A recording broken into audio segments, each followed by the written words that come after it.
Well, welcome to my 11th horror show entertainment interview. Today I'm here with author Chris Mcinally. He's made sure I pronounce his name right. He's like Mcinally.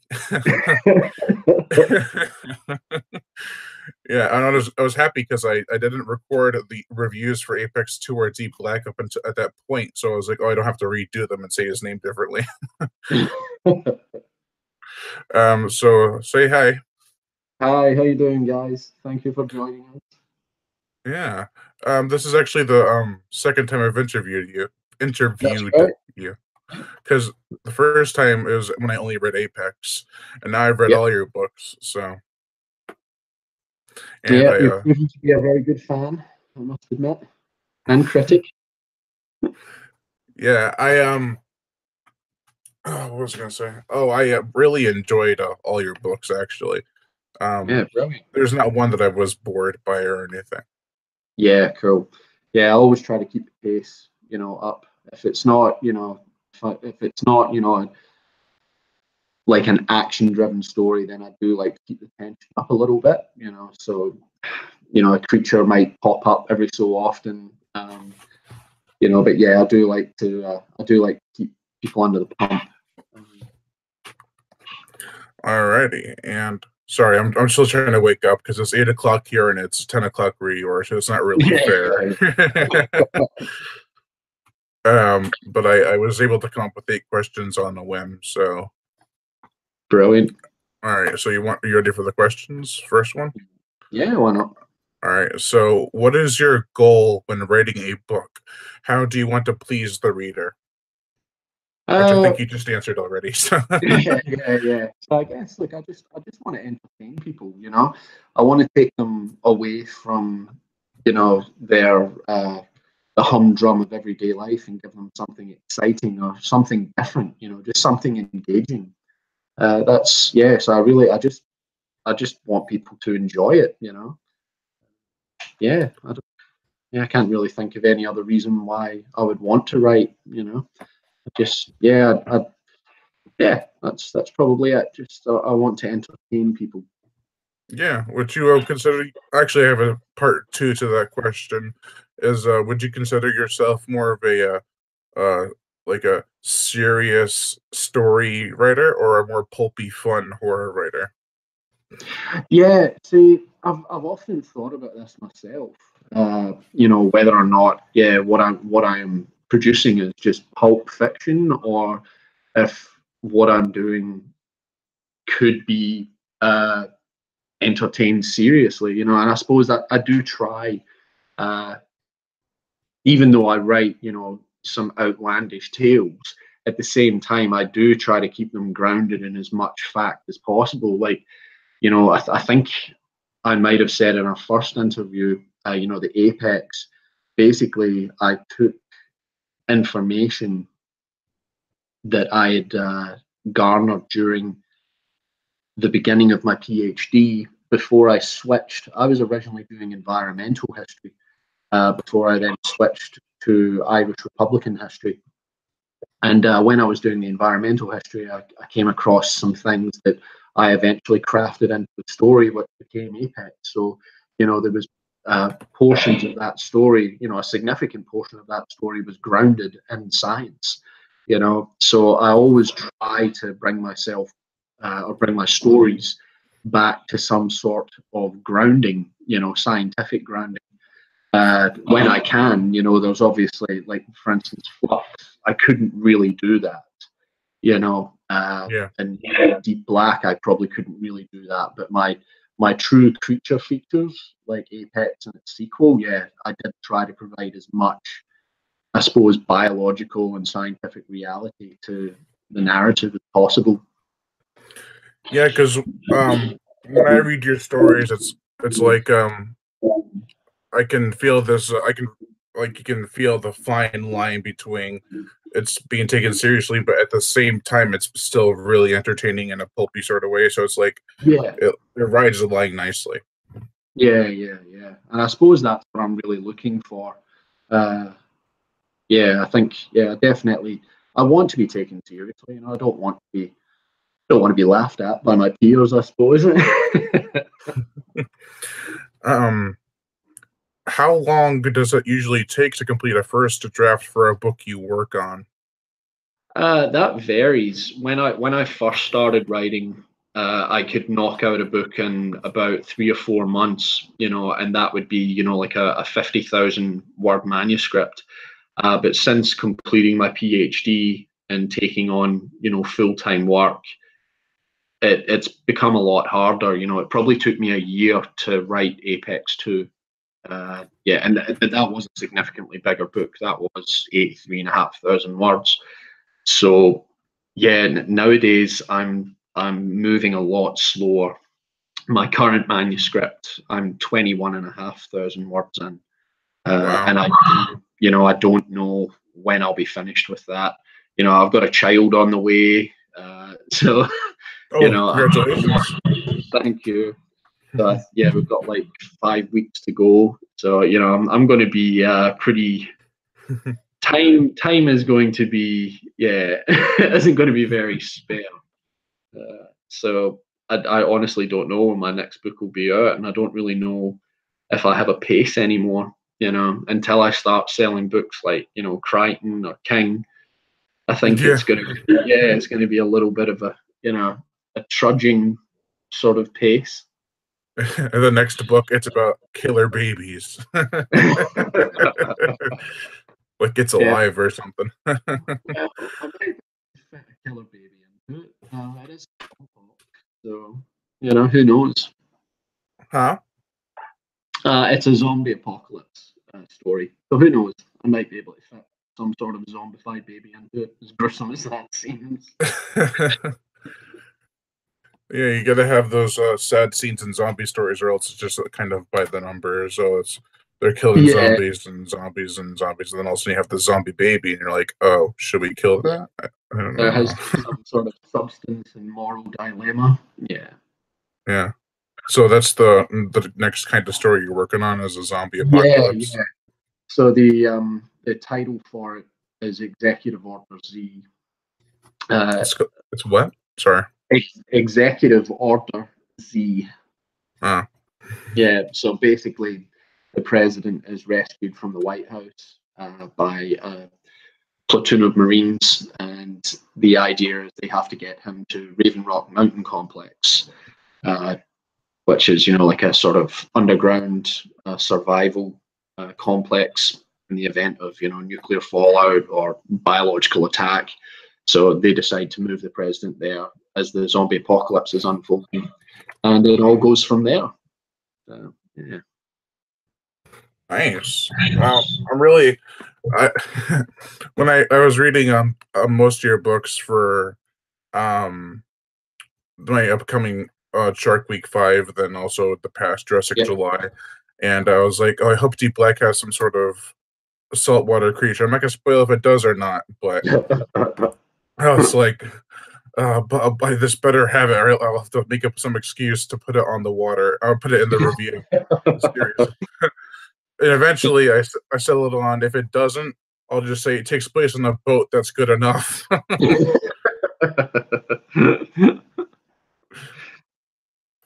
um, what was I gonna say? No. Oh yeah, the next question was about your upcoming book, so I guess that answers that. Yeah, I suppose it does. Yeah, I've got ideas for other ones, but I haven't really started fleshing them out. I would really like to do a Megalodon book at some Oh, point. Yeah, so I've got an idea for it. I've been doing a little bit of research, but I'd really like to finish the zombie one first. I don't yeah. like things unfinished. Like I've done it a couple of times, but I don't know. I have this sort of obsessive compulsive thing where like I have to finish it. If I've started it, I have to, especially with a manuscript. I've got to get it done. Uh, yeah. When I think last time we talked in the interview, or during or before or after or whenever, I said I'm going to try to work on a book. You're like, oh, cool. What's it about? And I'm like, I think it's going to be like a dinosaur apocalypse. And, and then I read Flux. I'm like, damn it. Yeah, Flux was my favorite. It was I had the most fun writing that one out of all four. But I must admit, Apex 2 I found the most rewarding. I think because I just had a really rough year trying to write it. Uh, life just, life gets on top of you sometimes. Yeah. And yeah, so I think the fact that I was able to finish it, yeah, gave it a little bit of a rewarding feel to finally when I saw it published. Yeah, it was quite a surprise when I saw that it was getting had the cover and stuff. I was like, that's not a shark. Because the first one's not a shark, it's about a shark, and then Yeah, kind of transition. But that was really interesting, I thought, because most stories will continue the same kind of creature or have the same creature, but with other kinds of creatures in it too. yeah, yeah. No, I wanted to go in a different direction Yeah. with number two. Uh, yeah, I didn't want to come off as repetitive. Right, because the apex means more than one. It doesn't necessarily mean the apex predator of all time. It can be the apex predator of that area, Exactly, so it exactly. can be anything really. Yeah. Um, So I wanted to keep it on the water, uh, so people knew in a way what they were getting. But like I said, I didn't want to be repetitive. So that's why I chose to go a different route.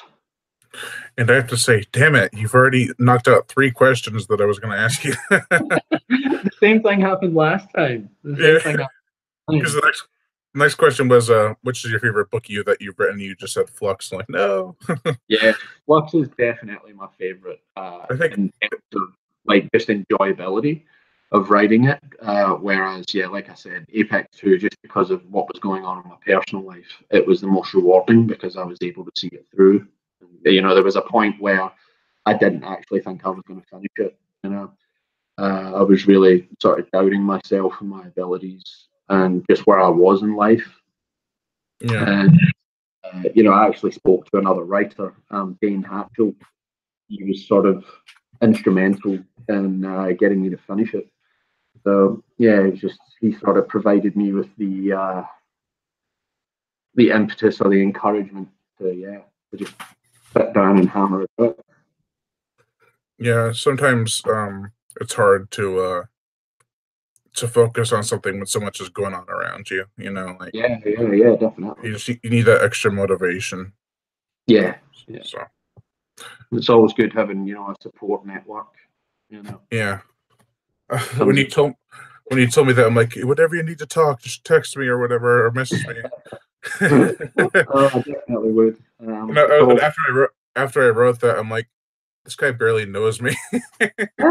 Look, everyone needs help at some point in life, and Yeah, I think you know the least someone can do is say, I can lend you my ear. Like it's the least yeah, anyone can do for anybody just to sit down and listen. yeah, So no, it's definitely something that I greatly appreciate. you're welcome. And I'm sure that anyone else would who has the ear to listen would be willing to, because Yeah, some people are like drama. Ugh.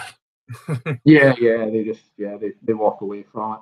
So yeah, I understand that reaction if that drama is self-imposed.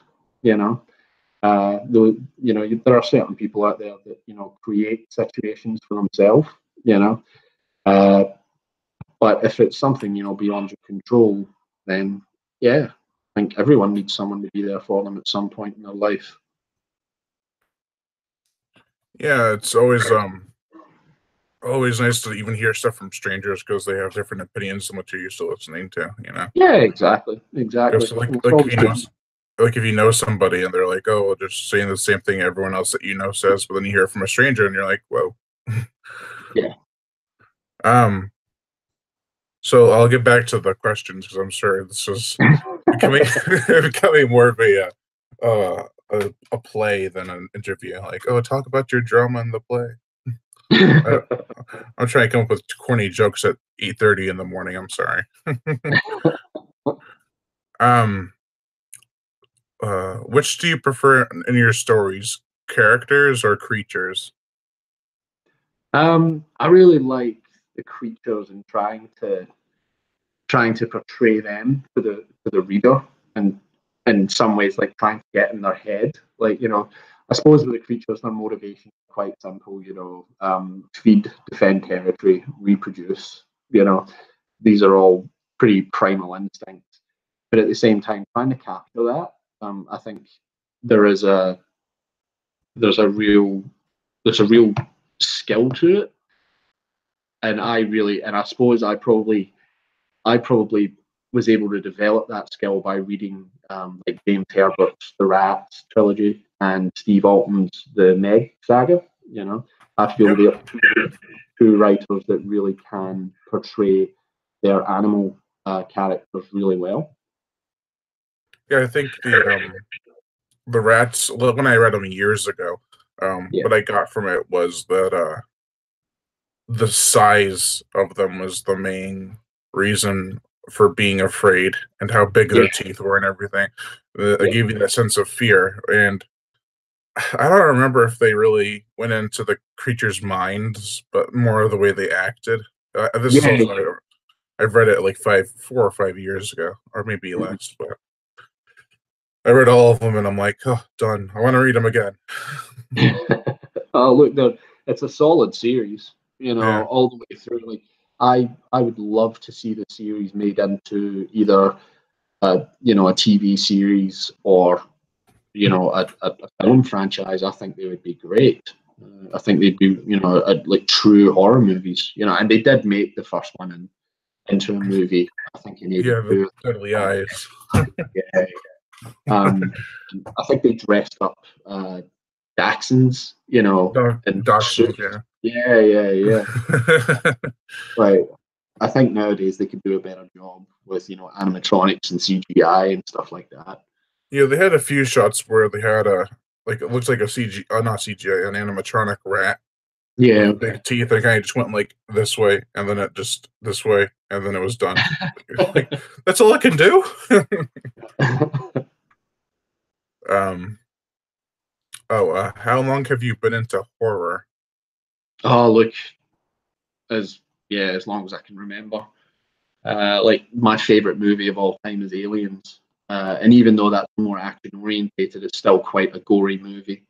And I used to bully my mother and father into renting it for me every week. Uh, like, because we just, for the life of us, for years, we could not find a VHS copy of that movie. And the only one like buy that is, and the only copy we could find was at the local video store. And we tried to buy it off them, but they refused to sell it to us because it was the only copy that they had. you know, so like as long as I can remember, I think I've always had a some sort of affinity with the horror genre. And it would have started with Alien, but in Alien, it's the first one as well. But then would have gradually I moved on to like slasher movies like Friday the 13th, Scream, Nightmare on Elm Street. Even though I don't really view that as a slasher movie, Right. um, I disagree with a lot of people on that one. Uh, I think because of the supernatural element to it, but then I suppose the Friday the 13th series eventually brought some supernatural elements into it. So maybe I'm wrong. Yeah, and I love the Evil Dead That's series. my favorite. Yeah, I love the first one.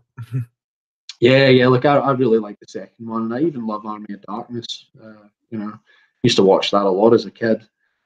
Yeah, so I've just always I've always leaned towards horror. Not sure why.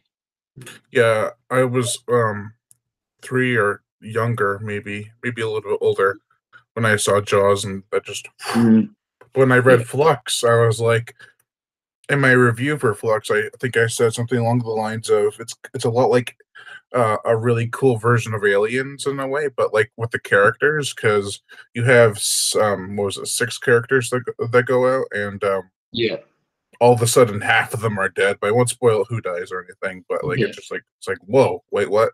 I got aliens flashbacks. I'm like when the team goes in, and then a lot of them are killed.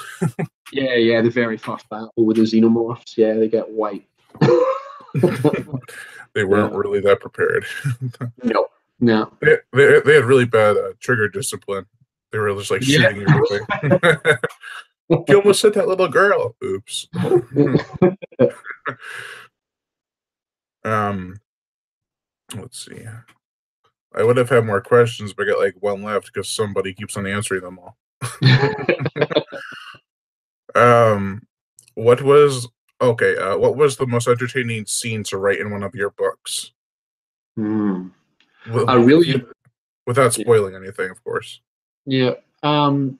Like I really enjoyed writing the battle between the Megalania and the Giganotosaurus and Flux. I really enjoyed writing that because I'm a big kaiju fan, I suppose. And then the same with the I won't give too much away for those who haven't read Apex 2, but the battle scene in the third act of that one, I had a lot of fun writing that as well. Mhm. Yeah, and um, I really liked the section in Flux where Lex is being stalked by the Thylacoleo. Yeah, so I think those would probably be my top three.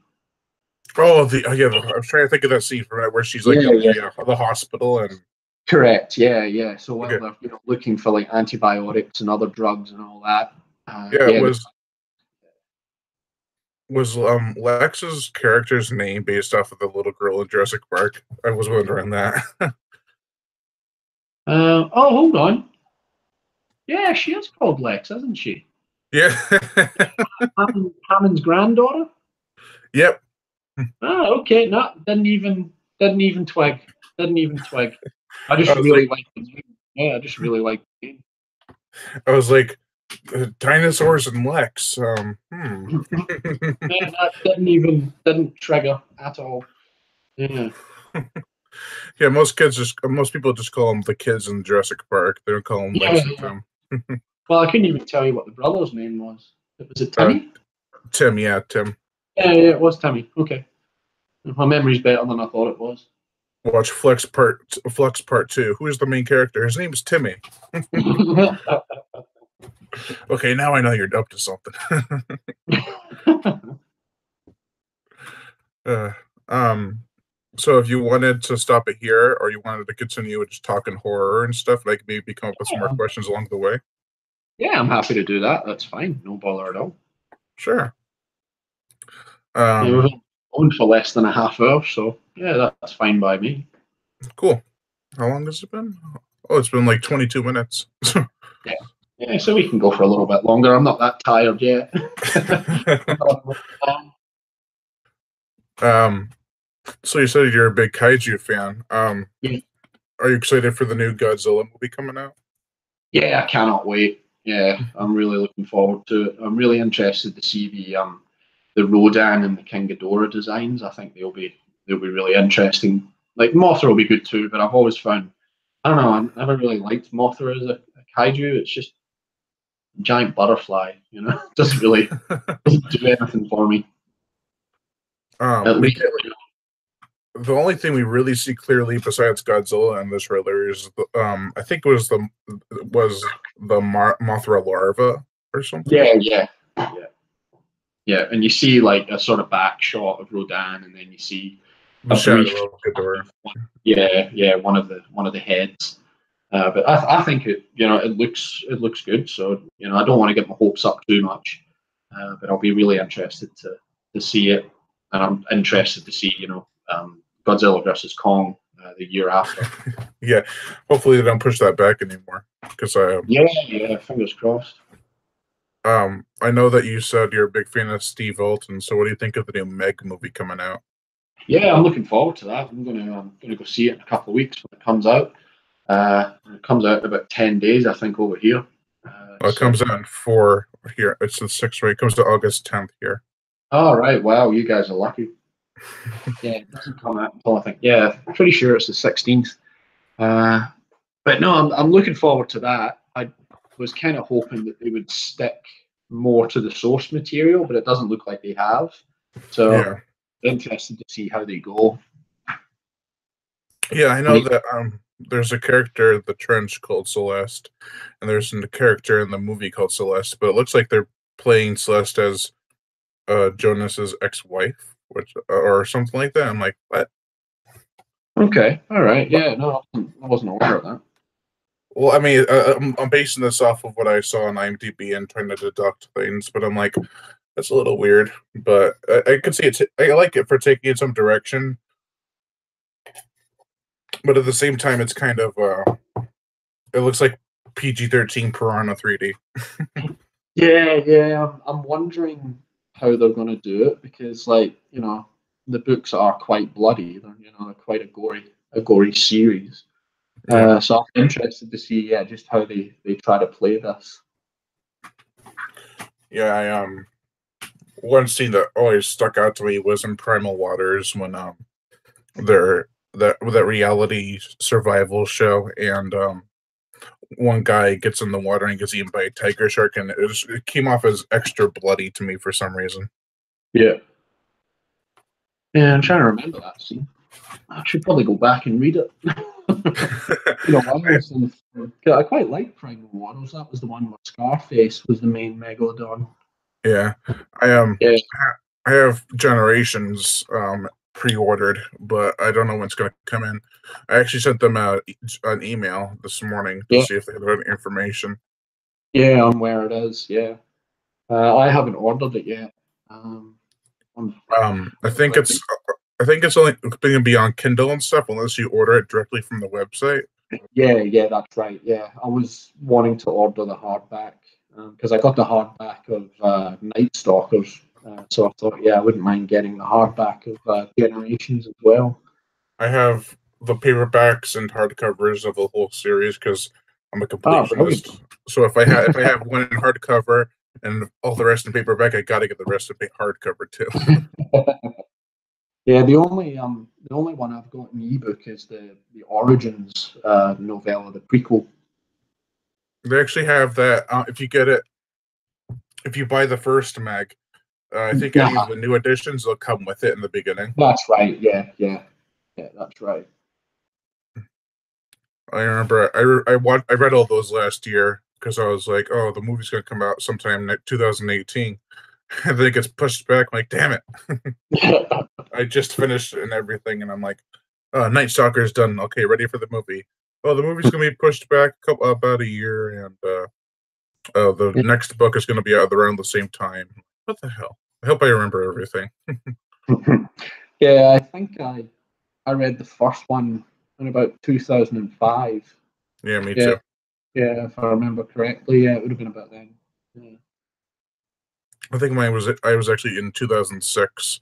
I was in sixth grade and I was reading it, and I'm like, it took me a long time because again I was only like 10 or 12. Yeah. And then I started reading The Trench, and I'm like, reading's kind of boring. Yeah. the So trench, the trench really creeped me out.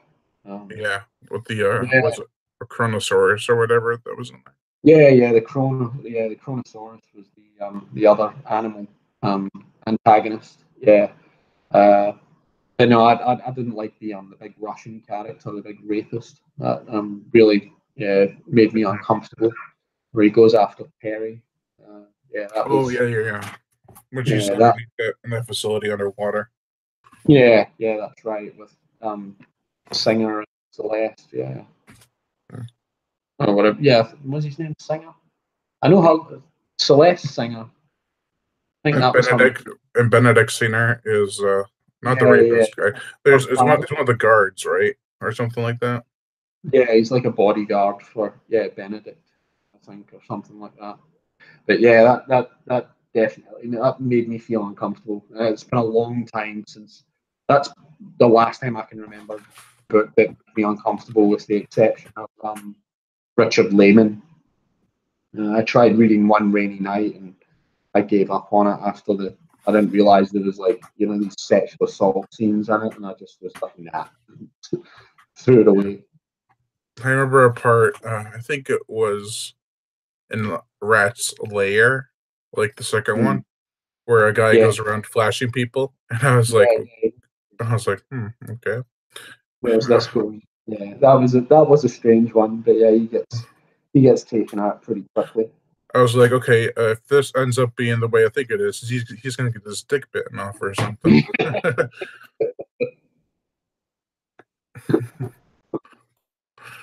The irony. Yeah, Lair was a really good one. I really enjoyed it. But like I said before, I really enjoyed that entire trilogy. It was a solid trilogy. Domain, I think, would make a really good movie. I think Yeah, just because of the post-apocalyptic, yeah, side to it. But at the same time, I still think the Rats and Lair would, make solid horror movies. yeah. I noticed when I read the Rat, it was like, oh, that's original and stuff, and then I read a Layer. It was like Jaws, because like the owner of the state park and not shutting it down and stuff, and then the attack, and Yeah. I'm like, it's Jaws, but just 4 years later. Yeah, I'm currently reading It at the moment. Yeah, Stephen King's It. Good luck. Because about 300 pages in. I'm going slowly. Uh, the only Is other that, one, the only sorry, other go on. one. Oh yeah, I was just going to say the only other one of King's that I've actually read was Misery. I think I read that when I was about 12, and I just don't think I had the appreciation for it. Like you were saying before. Sometimes when you're too young, you don't absorb everything the way you're supposed to. Right. Especially when reading. So yeah, I did struggle with that when I Is was that young. a is that Carcarius design in the back from Deep Black? Yeah, it is. Yeah, yeah, yeah. I was gonna say, Uh, it looks really cool. yeah, my wife had it commissioned by an artist over in the US called Keith Hinman. He did a really good job because I was actually for a while I was toying with the idea of trying to do a deep black graphic novel. So I've had about 5 pages of it put together, uh, but I haven't really progressed any further. It's proved to be a bit of an expensive exercise. What was I gonna say? Uh, oh yeah, when I was younger, I tried to read Jaws, and I got like 10 pages in, and I'm like, this is not. This is just like the movie. I'm gonna put it away. I read it years later, and Yeah. things happen in that book. I'm like, what the fuck? Yeah, well, I Have you think ever, there's like doesn't Brody's wife have an affair in the book? with Hooper? Yeah, yeah, yeah, And I was like, oh my god, why? yeah. She But babysat you. What's so great about that? yeah, That means she's like 20 years older than you.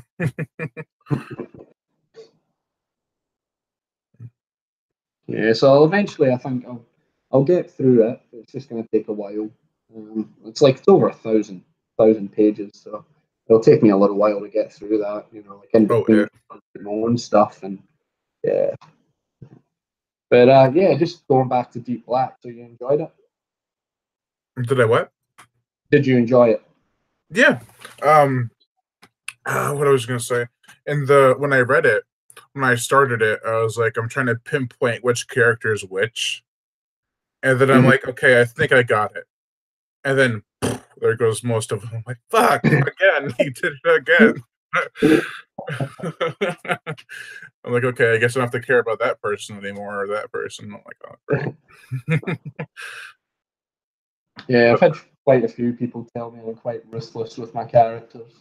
I think that I comes from reading George R. R. Martin. if I were to rank your books, it'd probably be from fourth to first place. It'd be Deep Black at fourth place, Yeah. um, Apex at third, and possibly Apex 2 at second, and then Mhm. Flux at one. Or if it's vice versa. It's yin and yang. It's like different. One day I'm thinking Apex 2 is better. The next day I'm thinking Flux is better. Flux, I really enjoyed writing. Uh, the character of Ambi was actually based on my dad's dog. Oh, He's got the baby raptor. Yeah, the Utah yeah. I was like, it's a lot like a family pet. I was like, that's so cool. Yeah, he's my dad's got this dog. It's a Jack Russell Terrier, and it is the most mental thing I've ever seen. Like, it's so aggressive, like, and possessive of him. Like, you can't actually sit down on the couch if he has the dog on his lap. Like, it gets so angry, and I've never seen anything like it. So yeah, My a lot of that character was based around this dog. my uncle had a dog kind of like that. His name was Gunther, and he was a I guess you could call him a wiener dog, like belong Yeah, dogs. yeah, yeah. Yeah, and my great grandmother, when she was alive, he'd always protect her. If you came near her, he'd start growling and he started trying to Oh, bite. they're brave. It was the Like funniest. It was the funniest thing. This little dog trying to bite you. yeah, oh, they're tough. You know, I used to own one myself. We put him down at the beginning of the year. His name was Sarge, and he was one of the toughest dogs I've ever seen. Like he did not back down from any animal. He was yeah, he just I don't know what it was in his head, but yeah, he just would not back down. To him, size doesn't matter. Yeah, that It's, wasn't it's, wasn't concerned at all. it was. I gotta find that weak point. Yeah, yeah. Well, you got to remember, Dachshunds were bred as badgering dogs. So you know they've got no fear.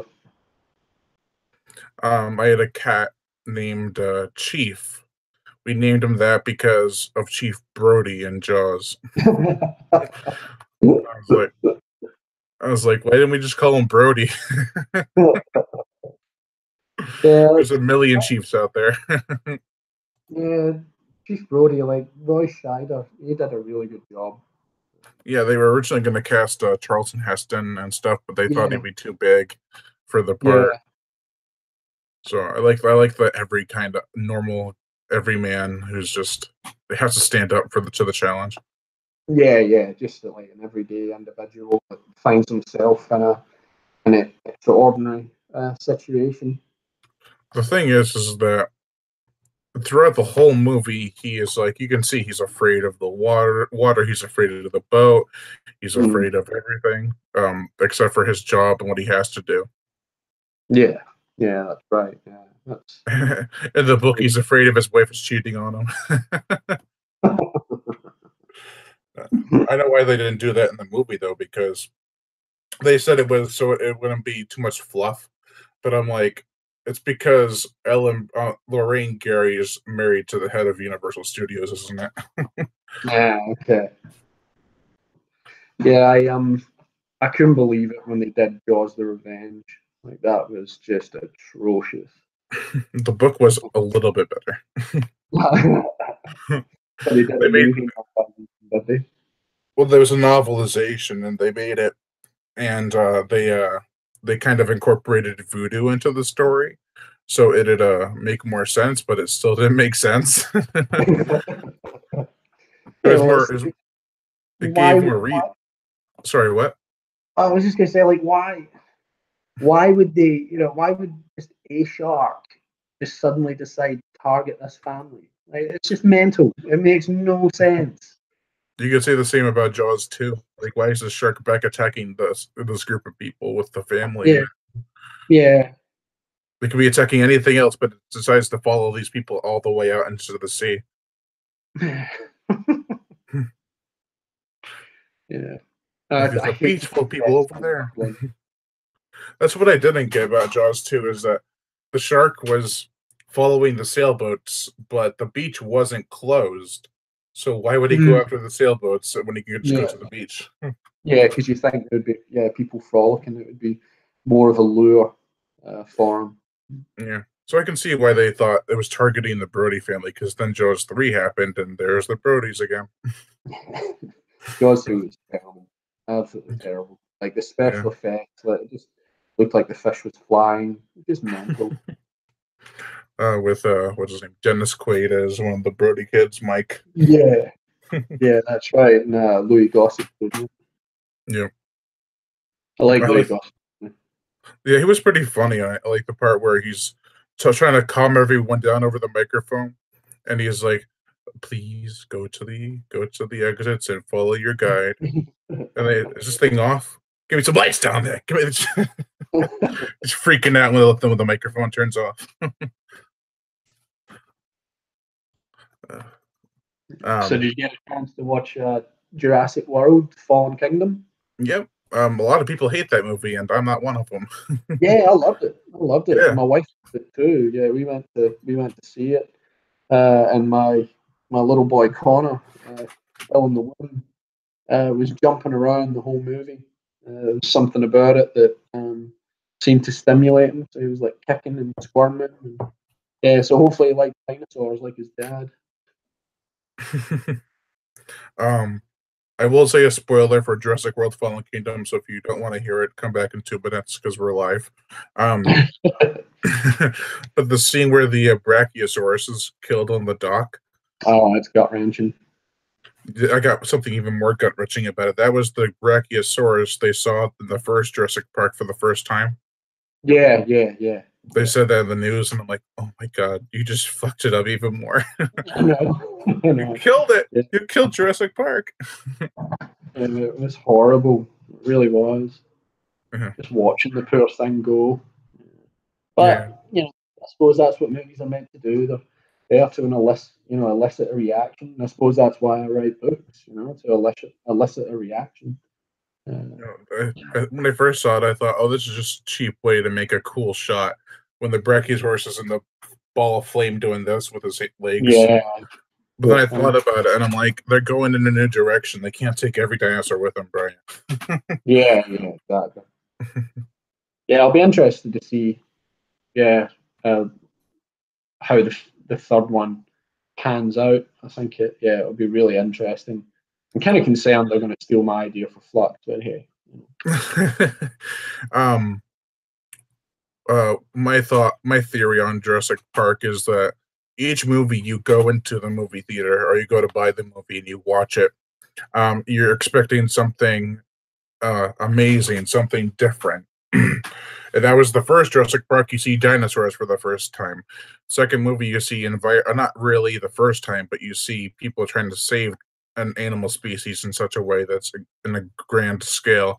Third one, not so much. But the fourth Jurassic World is you see the park for the first time, and it's like, what would Mm, it be like to have something like this? This one's taking a new direction where dinosaur apocalypse. We've never seen that on the big screen, you know. yeah, yeah, So it's like trying to one up itself every time, and people are getting angry at that. Like, at least it's being original with a series about dinosaurs. yeah, exactly. Yeah, yeah.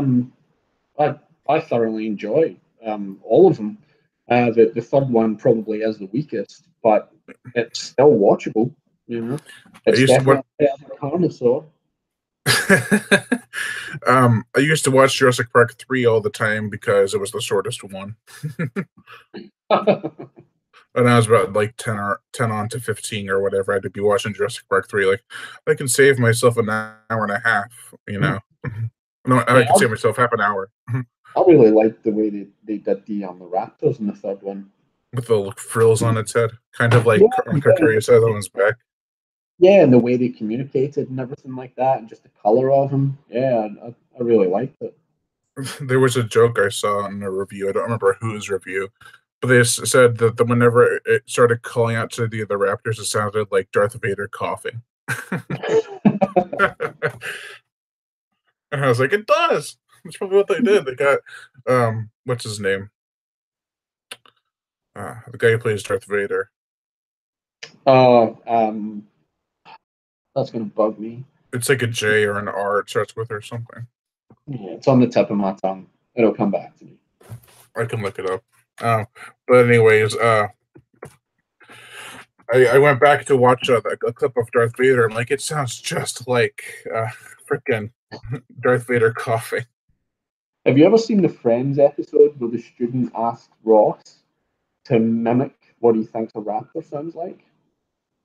I actually been watching Friends a lot, but I don't think I've seen that episode. I've been watching a lot of TV shows since my brother, my brother's girlfriend have been over, and I'm like, Yeah. they watch a lot of TV, so I'm like, I come in every now and then. I'll see they're watching something, Yeah. and Well, it's if I were usually you, give it a go because it is absolutely hilarious. I oh, James Earl Jones. It just came to me before I That's found it. it. Yeah, James Earl Jones. That's right. But yeah, they usually watch that '70s show, Everybody Loves Raymond, stuff. Our friends. Um, Yeah. I've kind of wanted to watch The Big Bang Theory because it looks funny, but I don't know what Yeah, channel it's on. I don't mind it. I haven't. I'm not a massive fan of it, but yeah, I find it quite funny at times. I was like, when I first saw it, I'm like, oh, that's pretty funny. Then I heard the announcement, we're making a TV show called Young Sheldon. I'm like, okay, I'm probably not going to watch that. Yeah. Yeah, I haven't bothered with that, I must admit. Yeah. Um, what was I going to say? Oh, so Carnosaur. I actually, I I watched the third one years and years ago, like probably over 5 years ago. I watched the third one, Primal Species, and then the other night I thought for a laugh I was just going to sit down and watch Carnosaur, and oh my god, it was terrible. Have you seen It's probably better than the third one, but it was still terrible. Have you seen Carnosaur 2? No, no, I haven't. Well, since you love aliens, you'll probably like Carnosaur 2 a little bit because it's just like aliens but with dinosaurs. Yeah, okay. I might have to have a look at it. Yeah, See if I can find it on YouTube or something. it's same plot points, same kind of characters, except for they don't have any guns. They are cleaning All right, okay. and they find like a kid, but he's actually a teenager. He's like a '90s teenager, so he's kind of like, dude, bro, got this. um, yeah, but it's like they go to investigate a site that's gone off communication, and Yeah. they find the dinosaurs. It's like by the numbers aliens, but it has rubber dinosaurs, so it's all good. Actually, So the that's probably my the favorite one because it has the most atmosphere, I feel. right, okay. Is it kind of like did they just abandon the whole virus Yeah, plot yeah. from the fun? They abandoned it entirely. It's not even a sequel to the first one. It's more of a standalone sequel. Yeah, okay. I never understand why they do that. I know abandoned storylines. Yeah, Yeah, it just makes absolutely no sense. like we got this story, about a virus, and it was pretty cool. But I like aliens. Yeah. Well, I just feel like if I were to do that with any of my books, I'd get shredded. Like I could just imagine the reviews on Amazon. Yeah, or you could have Uh, like a story that kind of connects to the first one by just mentioning it, but they don't even mention it. yeah, okay, right. Yeah, but then like think about it in that sense, like the world effectively ended. They couldn't really talk about it. You know what I mean? So to me, it's too big of a plot point to just ignore. Like they could have easily said, "No, we found a vaccine. It's all good." Yeah, they could have easily.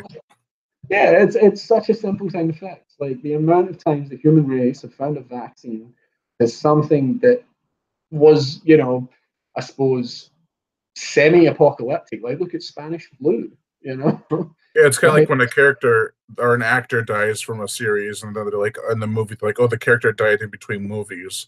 That makes mhm. sense. But then, oh, this vaccine, there we never found it, but they never even mentioned it, and it's like, well, Yeah, okay, well, what happened? And why are there women in this movie now? yeah, exactly. Yeah, like I said, I could not do that with any of my books. They would get absolutely shredded. Like um, I feel like in Apex 2 there was certain characters that had to come back. Yep. They had to make an appearance. If they didn't, I feel like I'd have people saying, "Where are they?"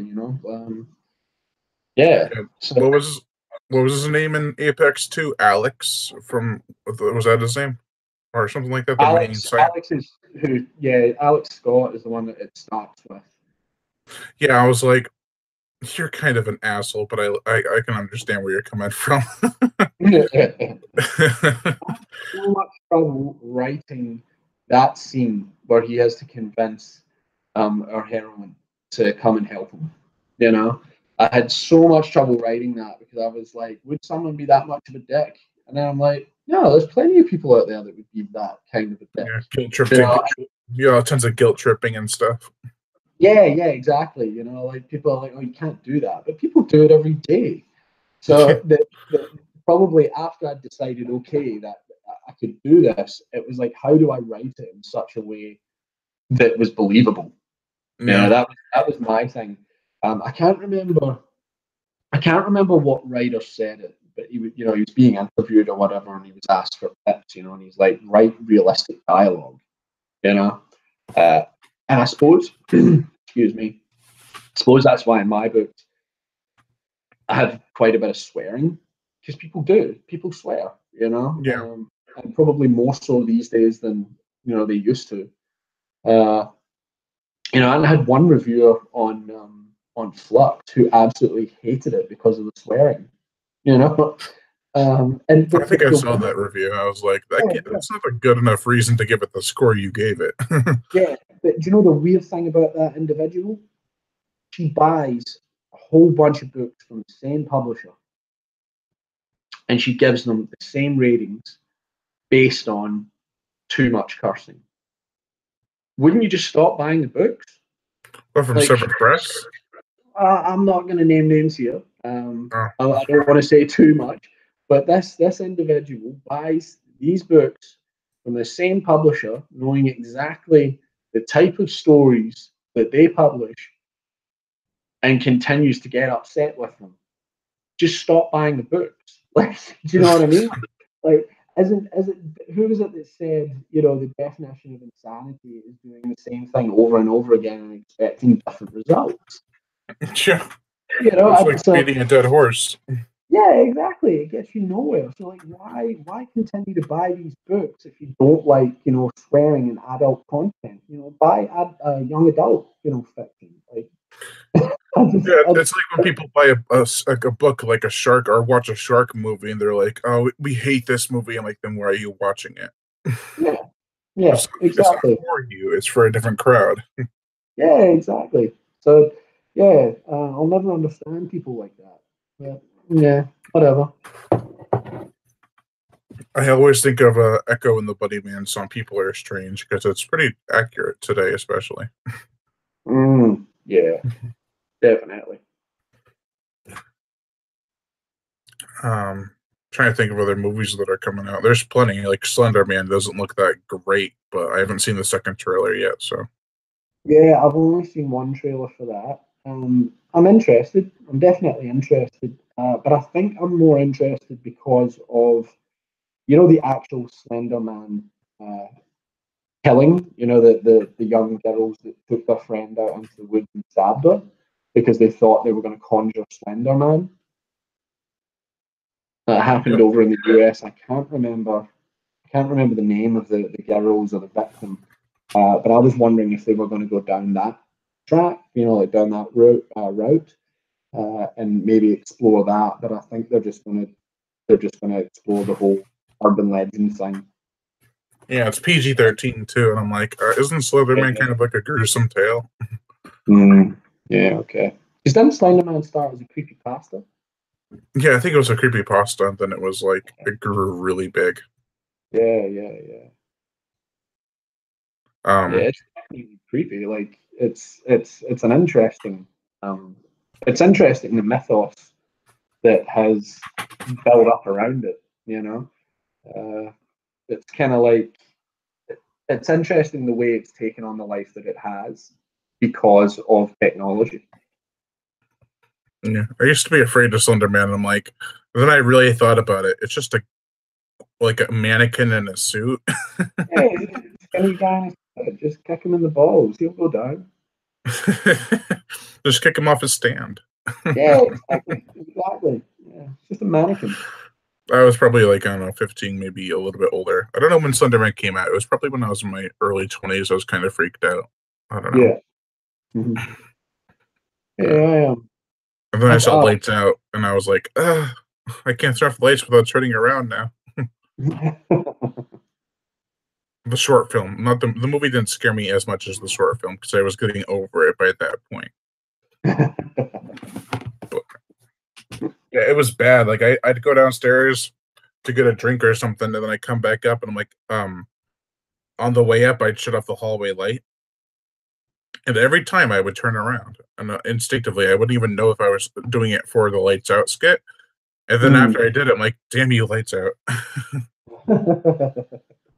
It happened Yeah, for about maybe half a year, and I was like getting annoyed by it. I was like, "There's nothing there. There's never been anything there." yeah, that was a creepy movie. Yeah, the short film was, I don't know what it was. Probably just the way they built it up. It was like the movie, but it was cheaper, which kind of made it more creepy. Mm. Mm. Um, and especially the face you see at the end with the like, "Hi," and it shuts off the light. I'm like, "Fuck."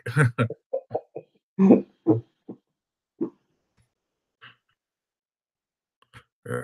That was a good movie too. I'm kind of excited for The Nun, to be honest. Oh yeah, yeah, yeah, yeah, yeah, yeah. That's connected to the Conjuring franchise, isn't it? Yep. Yeah, yeah, yeah. I think they did a good job of them. Yeah, probably like the first Conjuring and probably the first Annabelle was okay. It wasn't what I thought it was going to be. Yeah, second Uh, Annabelle I thought was a little bit better, but not as great as the yeah, Conjuring that movies. was that Creation? Yeah, the prequel to the prequel. Yeah, yeah, yeah, And yeah. now So they're that was doing a third. Now they're doing a third one where it's going to take place in modern time. all right. Okay. Yeah, because you can't go So is back that any further. well, that's true. Yeah. So is it a third Annabelle or is it a third Conjuring? Oh, they're doing both actually, Oh, all right. Okay. Okay. but Annabelle 3 is going to be in modern time. Right. Okay. Yeah. Yeah. The second Conjuring, that was one about the Enfield poltergeist, wasn't it? Yep, that one scared me when I saw it in theaters. It was the first one of the Conjuring universe that I saw in theaters, and Oh, that painting scene got me. I was like, ah, yeah. Yeah. When I was growing up in Scotland, that was something that I heard quite a bit about was the Enfield poltergeist. It was uh, it was quite widely known by that time. Uh, so I think it happened in the 60s, didn't it? yeah. Yeah. Or was it 60s or late 70s? Yeah, it was one of the two. But Yeah. yeah, by the time I was growing up, yeah, it was something that you all heard about, and there was the picture of the girls, supposedly being lifted off the bed. But I'm not so convinced of that. I just get the feeling they were jumping, but who knows? Who knows? Um, yeah, like kind of like Amityville. They said that. Oh Mm, yeah, it happened between 1977 and 1979. The Enfield poltergeist. Um, mm, but with Amityville, most of it was claimed to be fake by the people who made it up. But there mm. were still murders before the haunting that actually happened. Yeah, the DeFeos. Yeah, Yeah, that is something that's actually interests me more than the supposed haunting. yeah, Uh, because I don't understand how he got around the house executing, his mother, his father, and his siblings without someone helping him. Because apparently he did it with a double-barreled shotgun. right. So Uh, how would they not hear it and wake up? exactly. How do you not hear that? That's definitely something that's always I've always found interesting about that particular incident.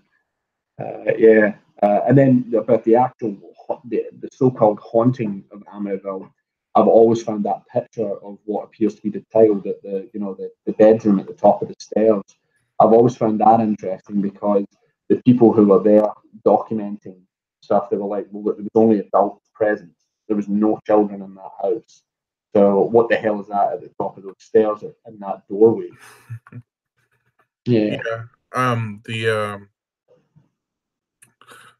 I like the intro to The Conjuring too because it takes place in Amityville, but the DeFeo murders are happening. I thought that Mm. was really clever. But then they kind of connected it to their own personal hauntings. I'm like, Yeah, yeah, yeah. I don't know. Yeah, more about the demons in your head than in your house. Yeah, I like the first Conjuring because they show that they're honest investigators. They weren't really in real life, Mm-hmm. um, but they would show like they were investigating a house and they'd find the creaking coming from a pipe or something. And the second one, they Yeah, kind of go like everything is haunted. yeah.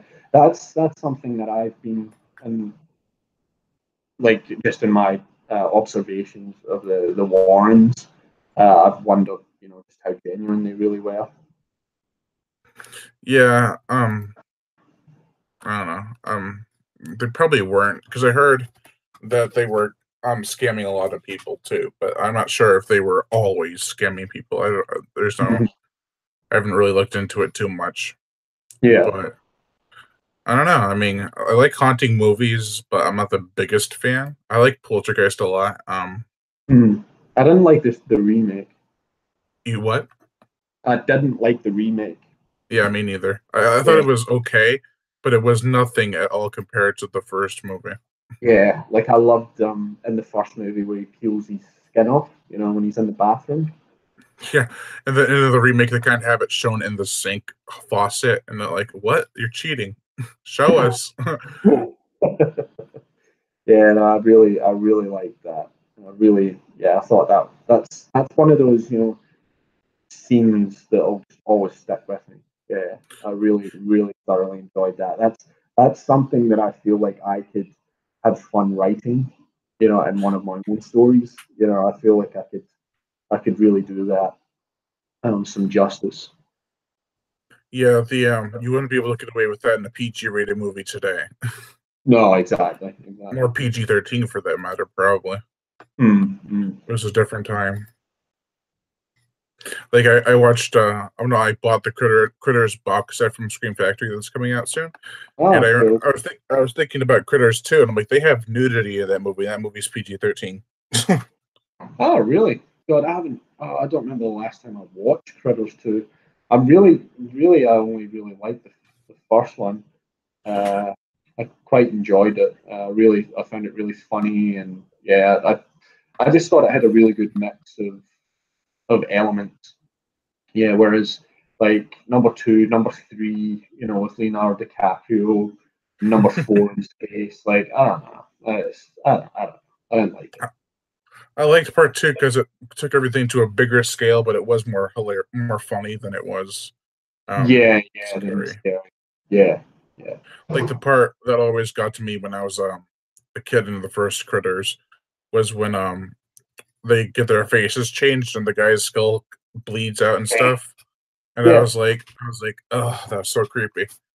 But I was yeah. like That's six, another, I was like six or something, so it's understandable. yeah, but that's another one of those scenes that will, I think will stay with me. The same way with the sink, kitchen sink scene, or the bathroom scene, in Poltergeist. Yeah, it's definitely one that will stick with me. It's just because it's The so vivid, you know. the one that got me in Poltergeist was the clown because you don't expect it. Like, he turns around and there it is, you know. The clown. The clown doll. Yeah. Right. Yeah. I'll talk about it. Cool. Got you. Yeah. Yeah. Like the clown was cool. Uh, But I'm not the biggest fan of the clown itself, but the execution of the scare was really good, I thought. That's why it mhm. stuck with me. Like I would have Yeah. preferred a more creepy looking clown, but then I realized that the kid wouldn't have that as a doll if it was that creepy. Yeah. Yeah. I would have thrown the thing out long ago. Yeah. Yeah. I had a cousin she had a China doll and she was absolutely terrified of it. And she had to give it to my grandmother, my nanny as we called her. And yeah, she ended up taking it and hiding it.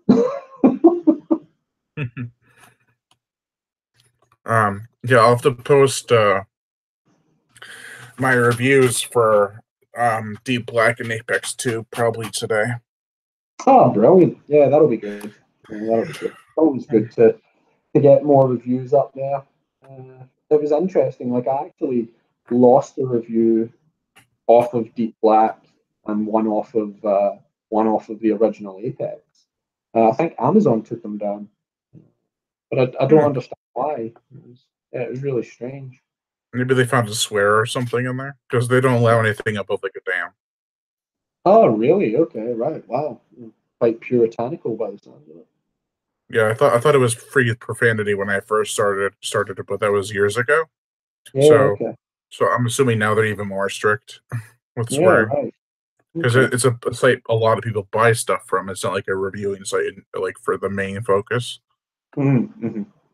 Um, but also if I were to rate your books, it'd go Deep Black 3.5 out of 5, but it's closer to a 4 than a 3, so it's going to get a 4 on Amazon. Yeah, cool. And, Right. and the rest of your books are 4 out of 5s. Yeah, cool. I was Yeah, th- I well, I'm was glad you like them. yeah, I was thinking of I was gonna rechange Flux to a 4.5, but I already uploaded the review and I'm like, eh. I mean, Yeah.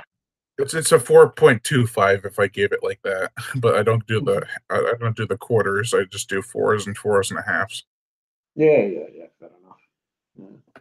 It's like Jaws. When I wrote that review, I was like, um, should I give this a 3.25? But I don't do that, so probably gonna give it a 3 out of 5. I'd probably give it like a 2.5 out of 5 now. It's funny how opinions really do change over time. Have you read Peter Benchley's The Beast? Yep.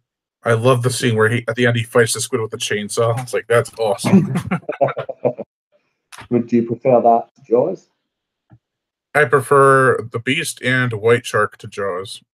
Yeah, White Shark's the one about the humanoid Yep. sort of. Yeah, I think it's like part dolphin, part shark. Part man too. That Yeah, was part. Yeah, I yeah. shouldn't have said that. That was the big twist. Shit. From a Didn't book they that's make ever. it into like a TV, like movie or serial? I think it had like two parts to it. Oh yeah, they made movies for Beast and White Shark called Creature. They're mini series for TV. Yeah, yeah, yeah. Miniseries. That's the word I'm looking for. Yeah. Yeah, I love the Beast and the Creature one a lot because I prefer the Beast one, but I used to prefer Creature because it had a shark. But then Hmm. I watched the Beast recently. And I absolutely love it. Hmm. It's pretty good for TV movies for back then. I actually haven't watched Creature in years, and when I say years, I'm probably talking about 10, maybe more. It used to be on Sci-Fi all the time back when it was called SCIFI, SYFY. Yeah, yeah, yeah, yeah. Um, but it used to be on there all the time, and then the Beast was I think a USA Network Mhm. premiere, but they obviously haven't put it back on in years.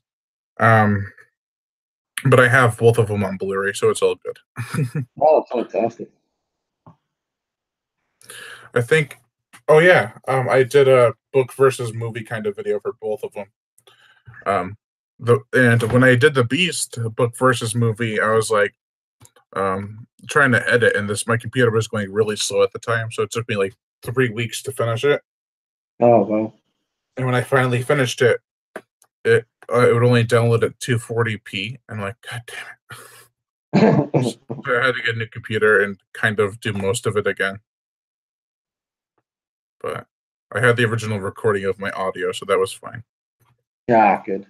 It was just It's the just editing that was a pain in the ass. so the interview with Max Hawthorne went good. Yep. Um. Yeah, uploaded it a couple of days ago. Yeah, I've been planning on doing the interview with him for like 3 years. Yeah. We were discussing it up in the air, and I know he's really busy. So when I did it, I was trying to figure out how to do an audio call, and he mentioned Skype. I'm like, oh yeah, duh. So Yeah, That's why I asked you a couple days ago if you wanted to do it Skype, and you're like, no, Google yeah, Hangout's fine. But I'm like, yeah. I was like, oh, Skype's my new best friend. Yeah, I've I, actually got to get back to reading his books. yeah, I've read the first Chronos Rising, but I need to get the Kraken ones. uh, I read Diablo, the prequel. I read that as well, which I thought was really good.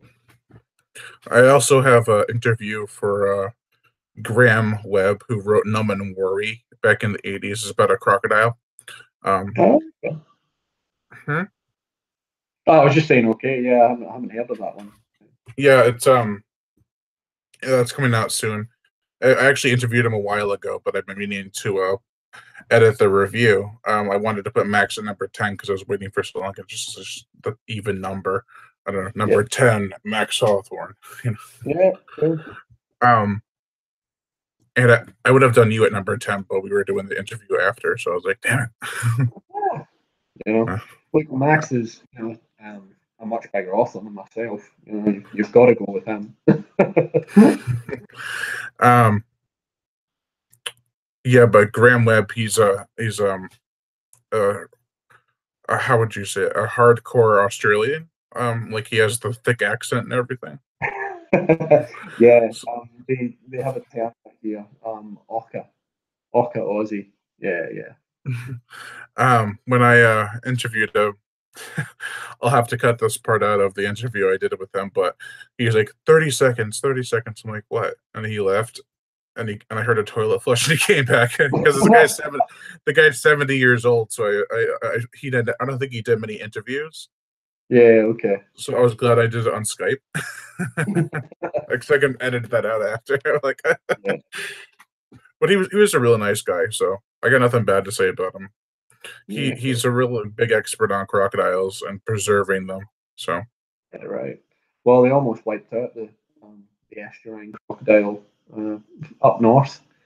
It's bounced back, but yeah, like around the 70s and the 80s, yeah, they were almost gone. oh, the crocodiles, yeah. Yeah. But they actually made it into a movie. Numb and Worry. Have you ever seen Dark Age? No, I don't think so. Um, where's I think I have a copy of it somewhere. But it was based off of his book, and that's how I Right. found out he had a book. And so um I read the book and I absolutely loved it. And I'm like, I hope I could get in contact with him. I'm pretty sure he's really old at this point.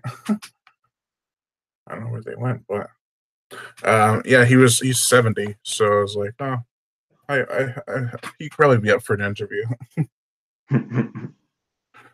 But we had about I think like about an hour of an interview. Yeah, cool. Good. I wish I could find those copies of those movies. I have to watch them soon. Probably somewhere on my shelf. Like, why'd you put us away? Yeah, well, you've certainly got a big collection. Oh yeah, I've expanded upon it, especially after since we've interviewed. I've probably expanded about maybe 300 movies or something. Oh, wow. The trouble is trying to keep track of them all. Yeah, I have. Let me see if I can show you without dropping everything. uh, that's just those are Yeah, just DVDs. Let's see. Can I pick you up? Those are all my Blu-rays and stuff. oh, wow. And the shelf that's right on the right hand side is where my books start. I have probably about 400 books. Okay. I've only read 70 or almost 80. I started reading I started reading more when I was probably in my early 20s. Yeah, So, because yeah, I read a little bit here and there at times, but I found it to be kind of a chore. I don't know, but I don't feel that way anymore, though. Of course, because yeah. I love to read. Well, I was quite young. I started with the Goosebump books. I think starting with them really helped me, find a love of reading, and then obviously graduated to heavier stuff. I read The Werewolf of Fever Swamp, I think, and then I saw the movie. Yeah, that's my favorite. Yeah, I haven't really read too many Goosebumps, not even when I was a kid. I was more of a watcher than a reader. Yeah, yeah. The TV series was corny as hell, but it was good. I remember watching that. Yeah, yeah. I remember watching that when I lived back in Scotland. Yeah, it was great. Yeah, I can't find Dark Age. That is so weird.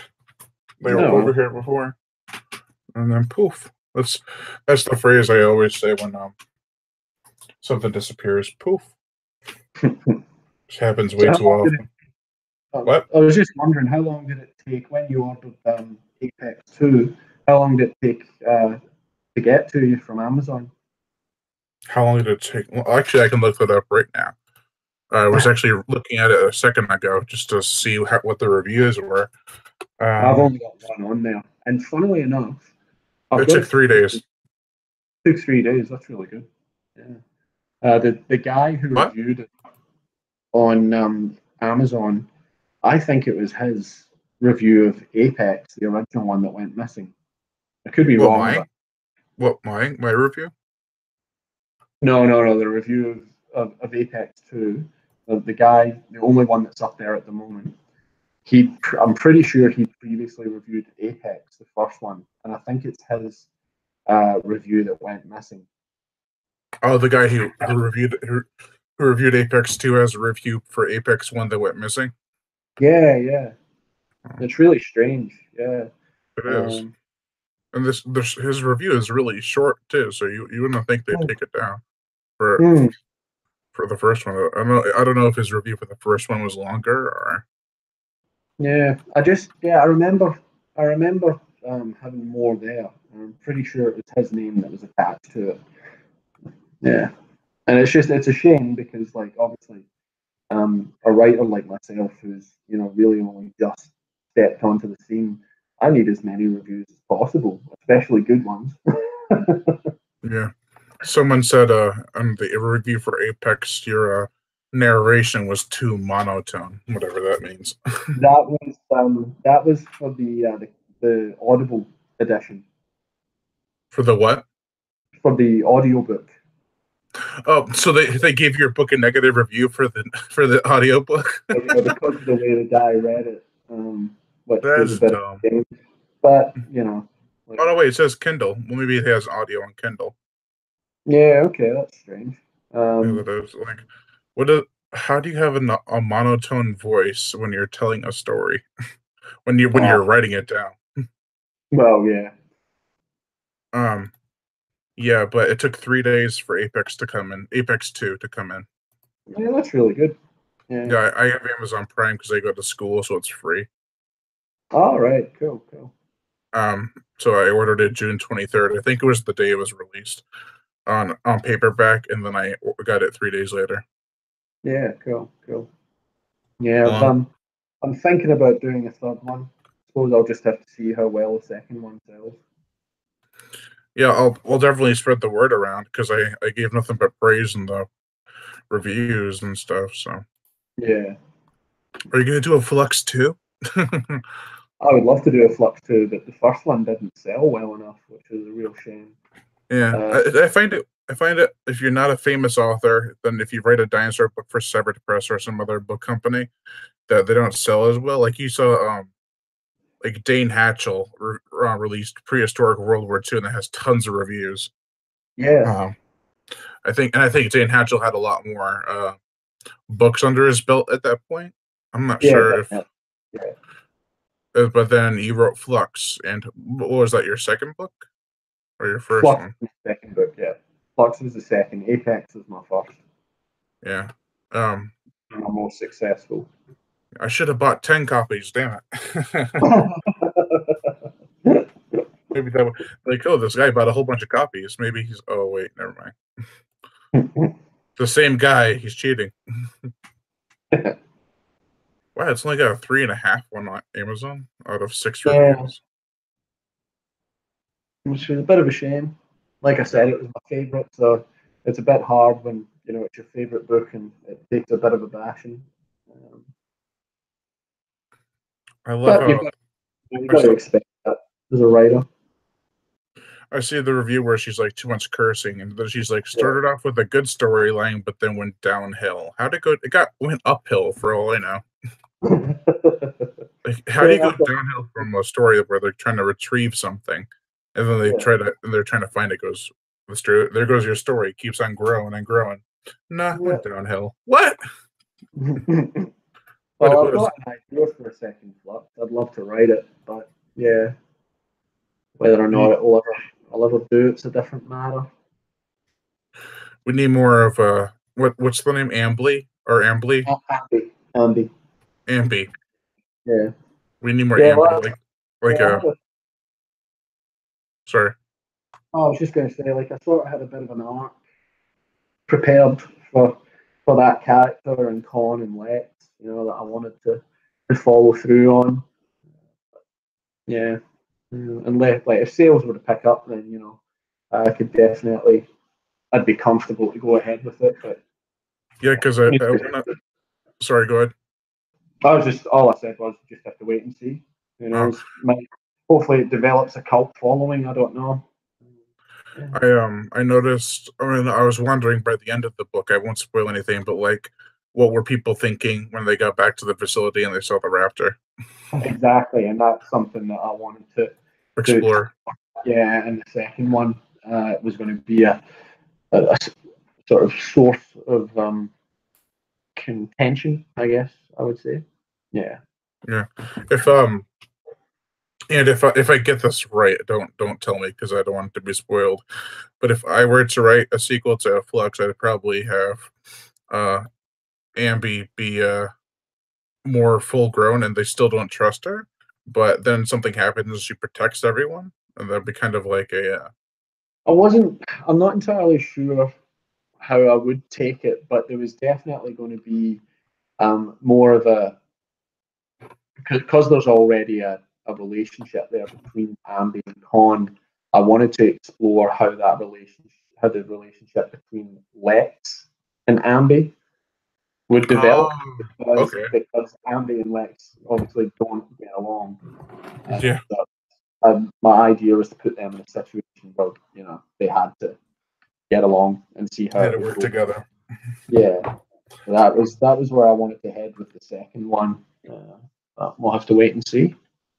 Yeah, when I first read it, I was like Jurassic World, but then I figured that it's an idea that should be played around with more when they're younger, not just oh here's the adult, and you don't have any Yeah. of that backstory about what them Mhm. going through anything. Yeah. Because Yeah. when you first see Blue in Jurassic World, he's kind of like not paying attention to Chris Pratt too much. Mhm. And then all of a sudden they have this bond above all the Yeah. other Raptors, and you're like, okay, so where's that bond coming from? Yeah. Yeah. And they do explore that in the second one more. Yeah, You see but the videos. yeah, but like what I'm trying to get at is that when you wrote Flux, the second one wasn't out, so you're able to go back, kind of like um, how should I say this? Like you have that connection with the um infant raptor more Mhm. so than Jurassic World had the connection with Blue. Mhm. Mhm. And Yeah. that was just that was your own thing because you did Jurassic World Fallen Kingdom wasn't out yet, so you had no idea what their Yeah. backstory was, if that makes any sense there. Yeah. No, I know what you're saying. Yeah. Yeah. No, definitely. Um. Because I was Yeah. trying what I was trying to say is you're not ripping them off. You're doing your Yeah. own Yeah. thing. Yeah. You're Yeah. doing your own thing with it. Yeah. I beat them to the punch and in some regards. Yeah. Only if you wrote the book 3 years earlier, you could have claimed copyright. Yeah. Exactly. Yeah. You read my book. Yeah. What book?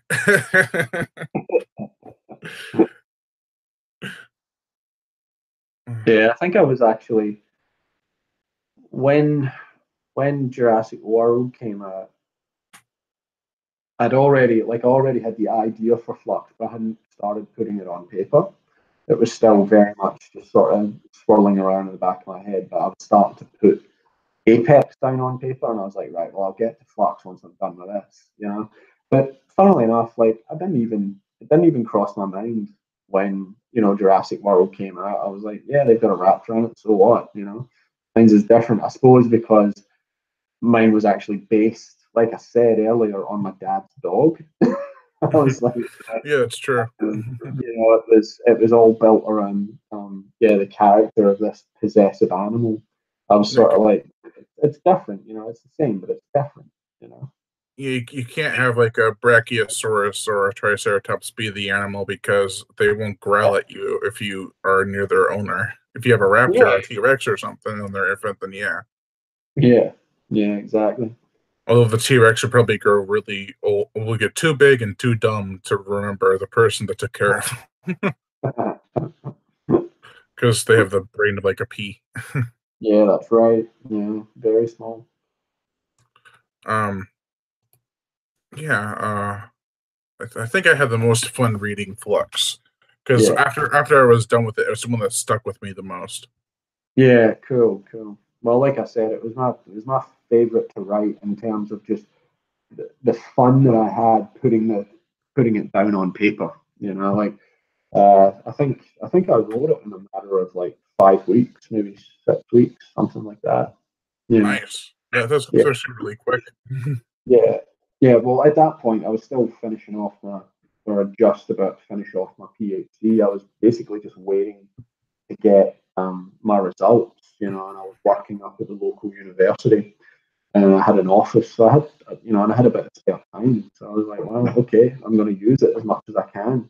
So by the time by the time I had my results for my PhD, I think I'd written 2 books. Yeah, and the time it took for me to submit it, and then waiting for those results. So I was able to hammer them out pretty quick. And I even started on Deep Black. Uh, yeah, yeah. I actually, for a while, put Flux aside and started on Deep Black, and then went back to Flux. Um, and Yeah. kind of bullied. I think I said this last time. Like, kind of tried to bully Gary into publishing it. The So like I said, my favorite. So it's got a a special place in my heart. Yeah, the thing I love about Flux, I think I mentioned this briefly in my review, was that its story is no bullshit, no filler. Like you're here, you're at the apocalypse or Yeah, post-apocalypse. You don't need tons of backstory on the why it's the apocalypse. yeah, Sometimes I like it, sometimes I don't when movies or stories do that. Like, oh, mm, this is what happened. That's all you need to know. In some movies, yeah. they go into great detail about what happened and why this is the way it is.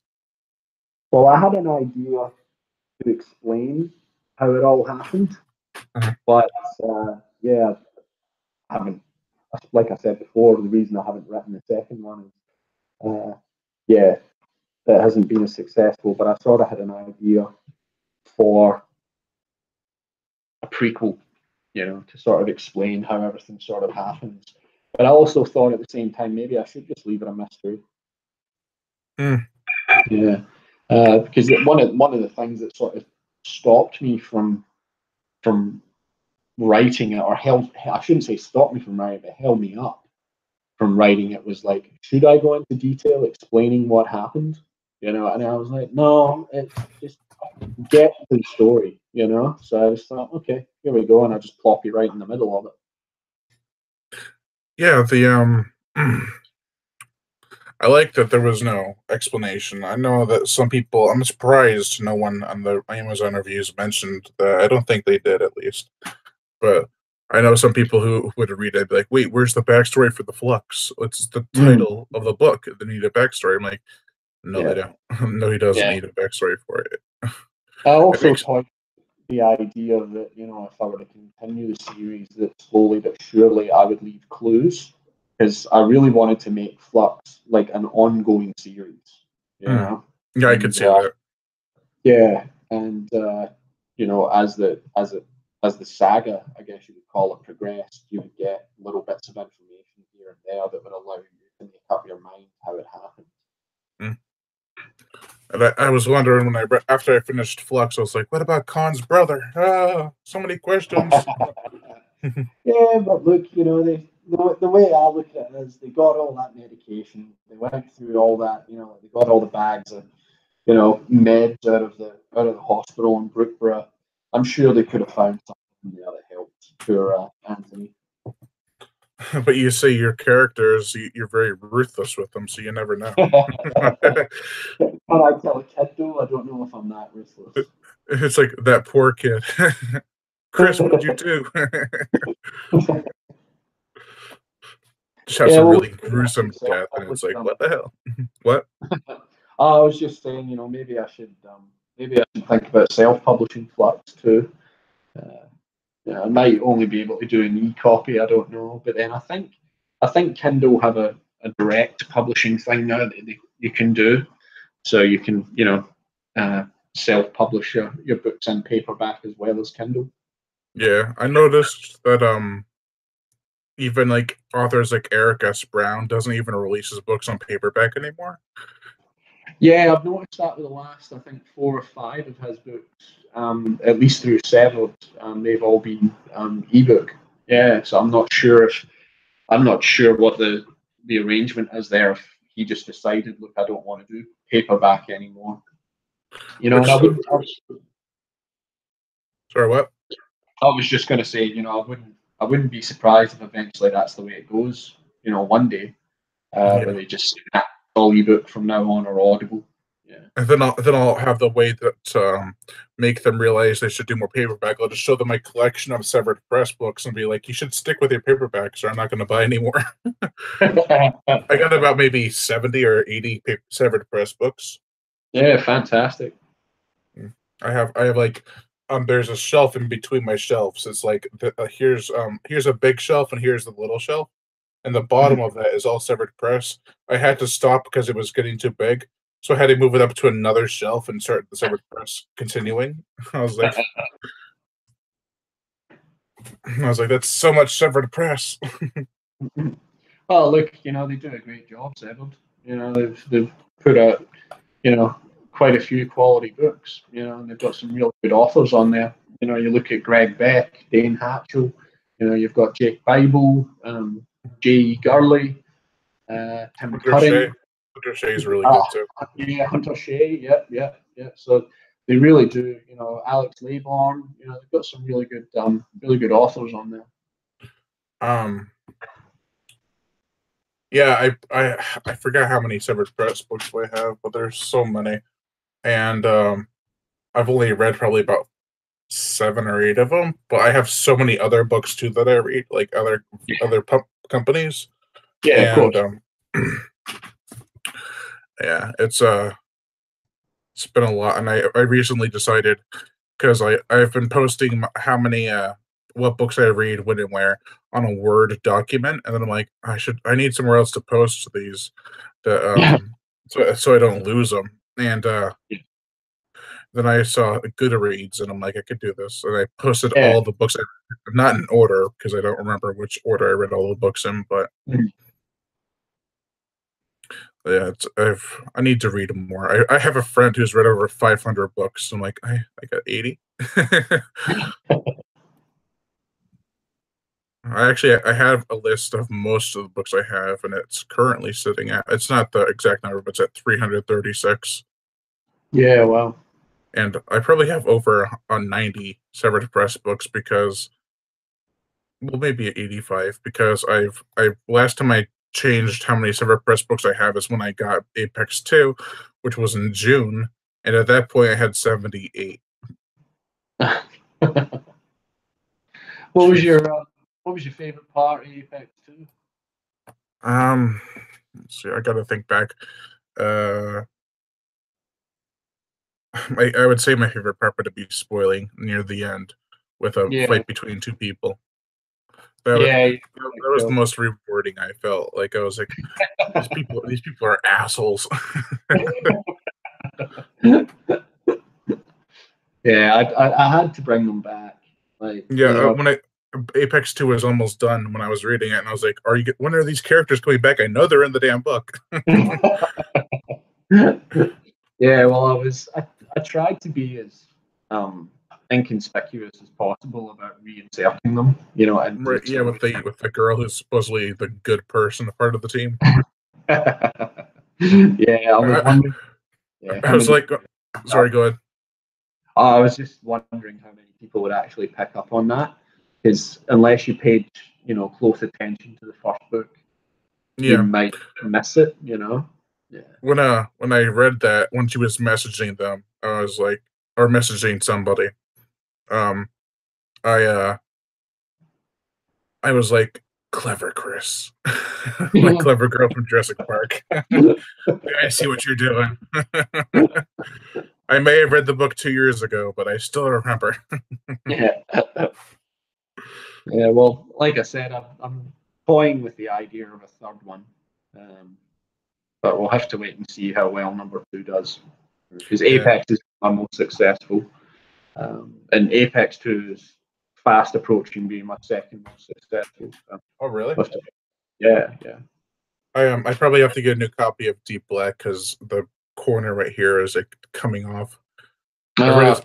I was reading it, and then I leaned forward to grab something else, and I feel the book, and I yeah. look back. I'm like, no. So I guess you're gonna have another edition of Deep Black being sold. Fantastic. I'm like a freak when it comes to condition for books. Yeah, yeah. I know what you mean. I know what you mean. Deep Black was a good one, right? I enjoyed writing that as well. Um, Yeah. yeah, it was plenty of action, and it was it didn't take itself too seriously. Mm. I did enjoy writing that one, but I had an idea for a whole series, but it would have to depend on how successful it is. But then I get Apex 3 in the mail, and I'll see this. And I'm like, damn it, Chris. It was Racing 2. You want me Yeah, to read that? Like, how I would long? I would like to, but one of the hard things is because obviously writing is my full time job. Uh, actually being able to sit down and write, an epic, like write 100,000 word plus, manuscript. Obviously, it takes a lot of time. Like Apex 2, like I said, took me a year to Mm. write that, and that wasn't even 85,000. It was just short of that. But yeah, it took me a while to put that together. Yeah, I'll check the conditions of the books I have of yours, and if any of them are kind of bent or anything, I'll reorder them. You don't have to do that. Well, no, that's just for my conditions' sake, because I know that Apex 2 is kind of warped too. But I love the cover for Apex 2, even though the creature is not Yeah. exactly what it looks like described as in the book. Yeah, yeah. It's still really cool. I like the coloring and everything. Like, Well, it was originally blue. It was oh really? originally, yeah, yeah, yeah. It was originally blue, and I said to Gary, I said, look, it's a swamp setting. I said, so I want it to be green. I said, I feel like blue gives it the impression that it's like an ocean setting. So Yeah, yeah, we changed it. It worked really well, I think. yeah. Everyone I've spoken to prefers the green version. Oh, they had green eyes too, or blue green, and then he changed just to red. No, no, no. I'm saying everyone prefers the green version of the cover to the blue version. Oh, the cover was originally blue. Yeah, yeah, yeah, yeah. So Oh, the whole, okay, yeah, yeah, yeah, yeah. I could see the blue, but I prefer the green. yeah. It's more of a Like I said, swampy book, anyways. exactly. Yeah, yeah, exactly. Mm. Here, I'll show it in the video just so people have an idea. So I got this one because I recently recorded the review. It's a lovely. Although I don't know where this book comes into play, but okay.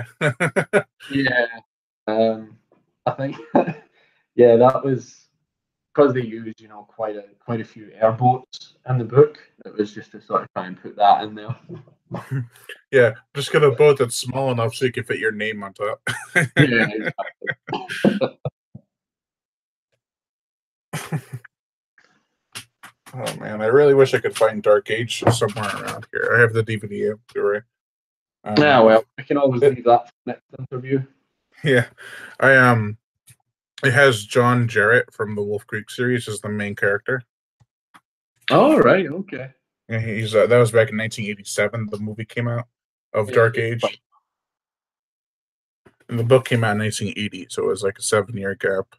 yeah, But I was surprised to see how different the book and movie were compared yeah. to the storylines and what happens and characters and stuff. I was all for it. Let's see how many people are watching. One. Well, there was 2 lakes, so there had to be at least 2 people watching at one point, but it's also really early here, so Yeah, it's no, it's Monday actually too, so quite people are late probably here. at work. Yeah, it's almost midnight here. Uh, how long have we been going then? Jeez. Let's see, About an an hour hour. and 30, hour and 40 almost? Wow. Yeah. I think this is one of my longer interviews. I think the longest one I did was about 2 hours or something. Let me Yeah. s Okay. I can check that real quick. Yeah, it's weird because my channel, it's been kind of at a standstill of subscribers. It's like Mhm. 1,915, and it's like, "Okay, can you go up a little bit?" It goes down to, and I'm like, "Son of a bitch."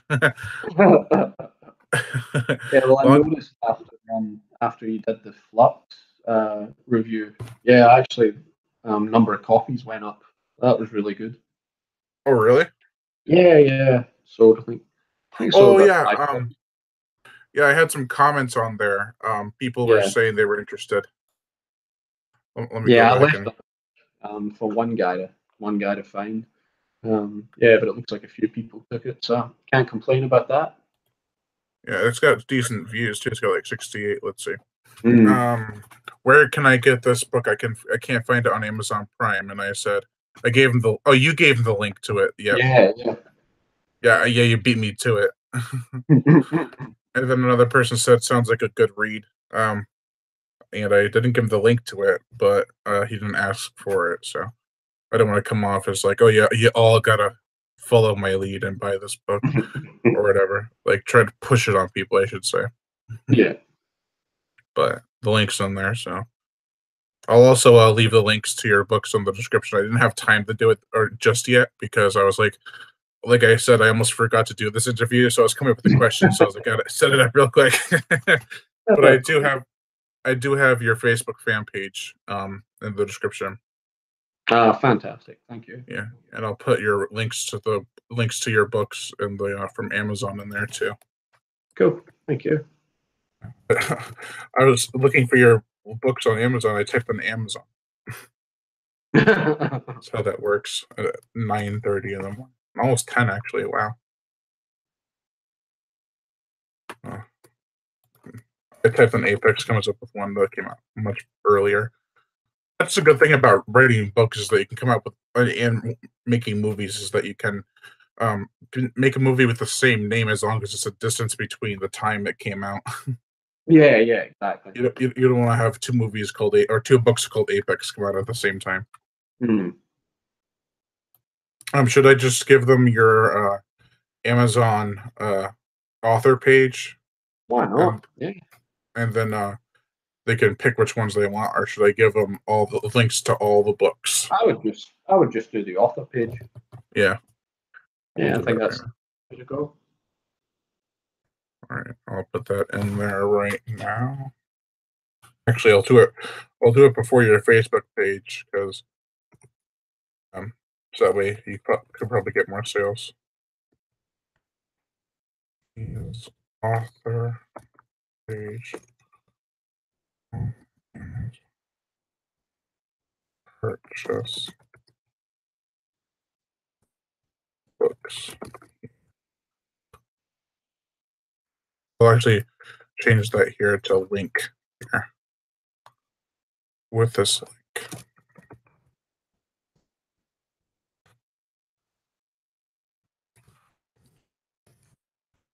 There we go.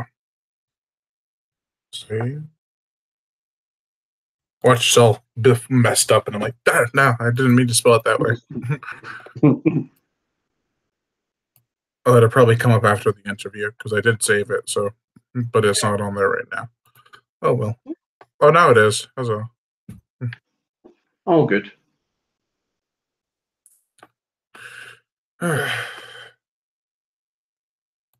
So, do you want to wrap it up here, or you still want to Yeah, I talk think that some? might be a good idea. It's almost midnight here, and I've got work in the morning. Yeah, if only I could get paid to write and write alone. Well, I hope you have a good day at work, Yeah, fingers crossed. and also good luck with your upcoming newborn. Oh yeah, thank you very much. I Yeah. should have been like the upcoming child or something. Not the killer baby, no. Yeah. I can't wait. It's going to be great. Yeah. Yeah. I can only wait for that. I can only wait for that day.